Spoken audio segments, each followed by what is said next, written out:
महत्त्वाची बातमी समोर येते। अश्विनी बिद्रे हत्या प्रकरणासंदर्भातली ही बातमी आहे। आज सुनावणी या प्रकरणी निकाल जाहीर होणार होता। आरोपी अभय कुरुंदकरला आता जन्मठेपेची शिक्षा झालेली आहे। या प्रकरणातला निकाल जाहीर झालेला आहे। अश्विनी बिद्रे हत्या प्रकरणामध्ये अभय कुरुंदकर हा मुख्य आरोपी होता आणि आरोपीला आता जन्मठेपेची शिक्षा झालेली आहे। आरोपी अभय कुरुंदकरला जन्मठेपेची शिक्षा झालेली आहे। इतर 2 आरोपींना कोणत्या शिक्षा झाल्या ते पाहणं देखील महत्त्वाचं असणार आहे।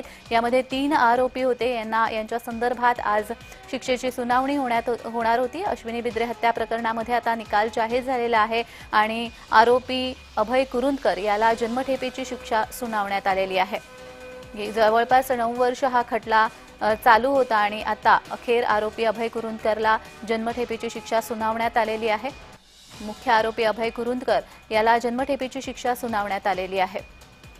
अश्विनी बिद्रे हत्या प्रकरणाचा निकाल आता जाहीर झालेला आहे आणि मुख्य आरोपी असलेला अभय कुरुंदकर याला जन्मठेपेची शिक्षा सुनावण्यात आलेली आहे। इतर 2 आरोपींना कोणत्या शिक्षा सुनावण्यात आल्या हे पाहणं देखील महत्त्वाचं असणार आहे।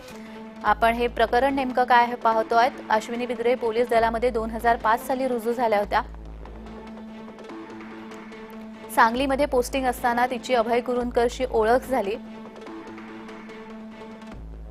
दोघांमध्ये अनैतिक संबंध होते। कुरुंदकरने अश्विनी सोबत लग्नाचं वचनही दिलं होतं। कुरुंदकरमुळे अश्विनीने पतीसोबतचे संबंध तोडले। तर कुरुंदकरला अश्विनीशी लग्न करायचंच नव्हतं। अश्विनीने लग्नाचा तगादा लावल्यामुळे दोघांमध्ये रोज भांडणं व्हायची। कुरुंदकरने अश्विनीच्या हत्येचा डाव रचला।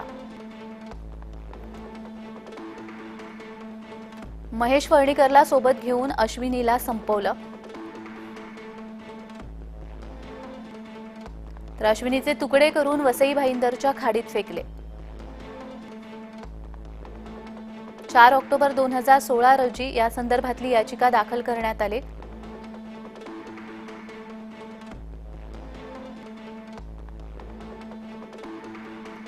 तर अश्विनी बिद्रे प्रकरणामध्ये आता आरोपीला जन्मठेपेची शिक्षा सुनावण्यात आलेली आहे। शिवाय 20,000 रुपये दंड देखील ठोठावण्यात आलेला आहे। आरोपी अभय कुरुंदकरला आता जन्मठेपेची शिक्षा सुनावण्यात आलेली आहे। इतर 2 आरोपी जे होते त्यांना कोणत्या शिक्षा सुनावण्यात आल्यात हे पाहणं महत्त्वाचं असणार आहे। या संदर्भात अधिक माहिती देत आहेत आमचे सहकारी पंकज दळवी।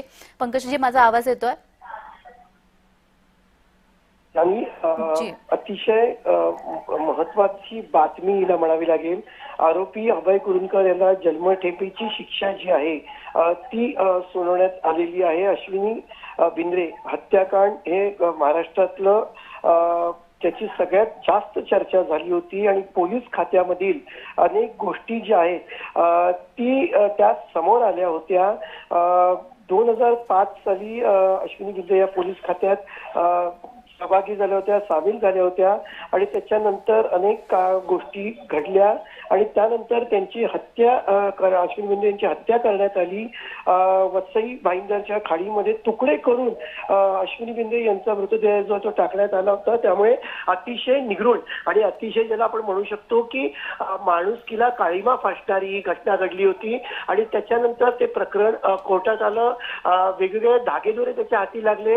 अभय कुरुंदकरला या प्रकरणामध्ये अटक करण्यात आली आणि त्याच्यानंतर आता त्याला जन्मठेपेची शिक्षा जी आहे ती न्यायालयानं सुनावलेली आहे। प्रकरण अतिशय गंभीर होतं। अतिशय ज्याला आपण म्हणू शकतो की अतिशय धक्कादायक रीते एका पोलीस अधिकाऱ्यानं ही सगळ्या गोष्टी केल्या होत्या। त्यामुळे त्याची दखल अख्ख्या देशभरामध्ये घेतली गेली होती। त्याच्यासोबत त्याचे जे 2 सोबतचे व्यक्ती जे होते त्यांना 7 वर्षाची शिक्षा जी आहे ती सुनावल्याची माहिती मिळते।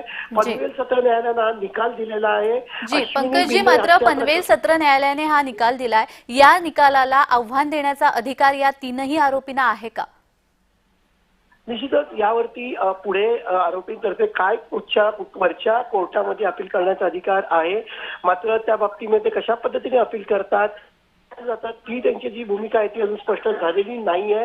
मात्र अतिशय सध्याची सगळ्यात मोठी आणि महत्वाची बातमी जी आहे ती म्हणावी लागेल चर्चेतलं महाराष्ट्रातलं सगळ्यात ज्याची चर्चा झाली किंवा ज्याला आपण म्हणू शकतो अतिशय निगूढपणे ती हत्या जी आहे ती करण्यात आली होती आणि त्याचा निकाल जो आहे तो पनवेल सत्र न्यायालयाने त्याचा निकाल दिलेला आहे.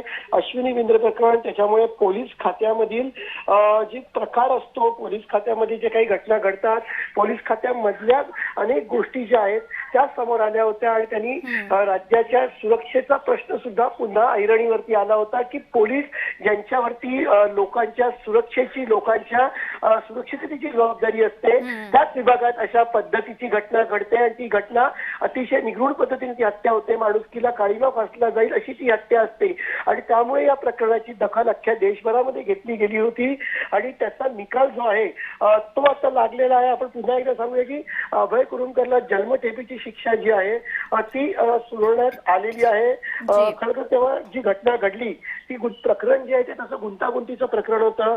या प्रकरणामध्ये आरोपी जे ते स्वतः पोलीस असल्यामुळे नक्कीच पुरावे आणि त्याची विल्हेवाट लावण्याचे प्रकार या गोष्टी सगळ्यात महत्वाच्या होत्या. त्यातलं जे मृतदेह होता, हत्येसाठी वापरली जाणारी सगळी हत्यारं होती आणि इतर पुरावे बरेच दिवस पोलिसांच्या हाती येत नव्हते. सगळं प्रकरण जे आहे ते पूर्ण गुंतागुंतीचं झालं होतं.